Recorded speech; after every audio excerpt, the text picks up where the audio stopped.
and welcome to ProAm Cam. Good morning, good afternoon, or good evening, depending on where you are in the world today. Today we have Patrice Tanaka. She is a woman of many talents, multifaceted, award-winning author of a book. She owns her company, she's a ballroom dancer, and she's also gotten certain awards. And she is an inspirational person, and today she's a feature of our ProAm Cam crew. So welcome. Thank you. I'm delighted to be here, Renee and Marie. And I'm so happy to have you here to interview on our ProAm profile. Oh. And of course, Patrice is actually not a stranger to me at all. So I guess I'll start off to let our general audience know a little bit about yourself, since mainly we're catering to a dancing audience. Yes. Before we delve into all the other interesting aspects of your life. Let's talk about your dance journey. First of all, let us know, when did you first start dancing? I took my first ballroom dance lesson at age 50. And it's funny because I wanted to dance ballroom like Ginger Rogers ever since I was 8 years old and watched all of those old black and white films about Ginger Rogers and Fred Astaire. In fact, it's what made me want to live in New York City because most of those films seem to have New York as a backdrop. And I thought, as an 8-year-old, if I could get myself to New York City, I too could be dancing at Swank's Manhattan supper clubs every night, dressed in a long flowy evening gown in the arms of Fred Astaire at the Stork Club. So that's why, since 8 years old, my drive has been to come to New York City. And, I totally forgot about, my dream to dance like Ginger Rogers until I turned 50, and at that point I went to see an executive coach because I was so depressed I could barely get out of bed. And this is because I was exhausted from building my first agency over the previous 12 years. And I was, also exhausted caring for a husband who had been valiantly battling a brain tumor for 16 years by that point. And I had a lot of obligations to professional and civic organizations, and it was 5 months after 9/11.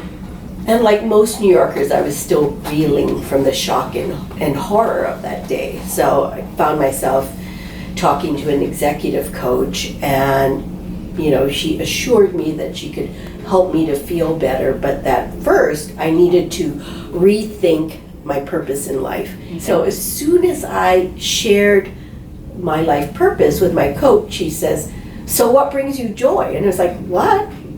Nothing. That's the reason I chose this life purpose, because my life at that time was the opposite of joy, but I wanted my life going forward to be more joy-filled.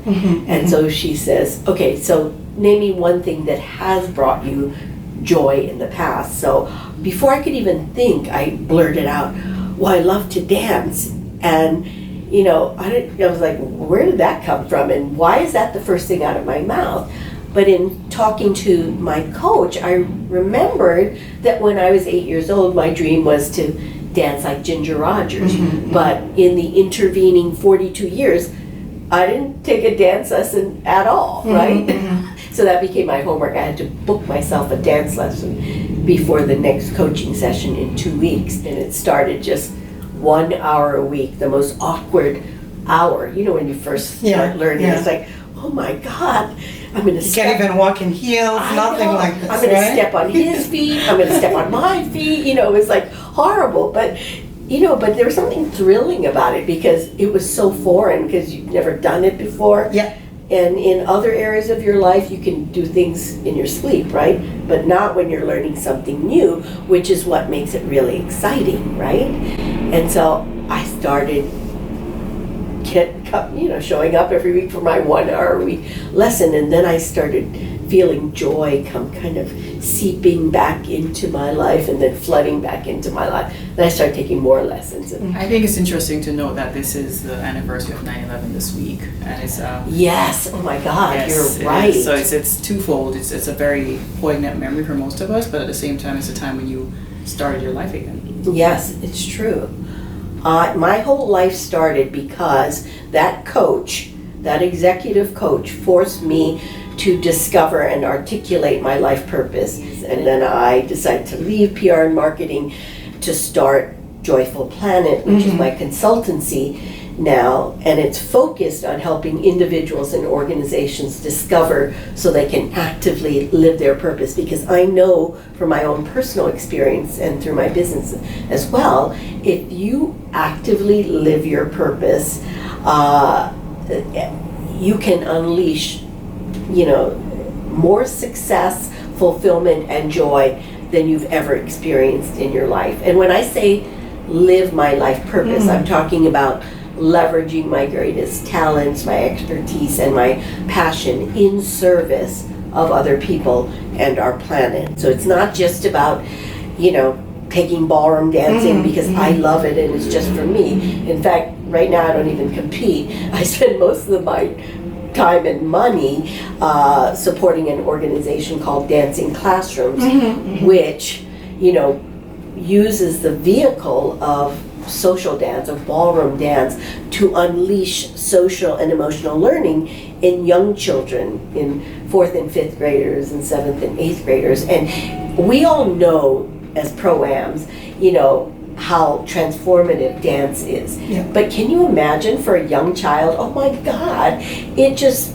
unleashes so much social, emotional, and cognitive learning in that child. And that's why I'm kind of like an evangelist about ballroom, about dancing classrooms for children, because it is all about the children, right? Our next generation and what it is that we're going to leave them as a legacy. And I don't have children of my own, but many years ago I decided, okay, I don't have children of my own, so I'm going to spend the time and money that I would have spent raising my own children and supporting women and their children, because that's the way that I can give back. And so I'm happy that through the work that I've done through Dancing Classrooms and other nonprofits that I'm involved in, that I've helped thousands of other children, and that makes me feel that it's good. I've led a useful and productive life.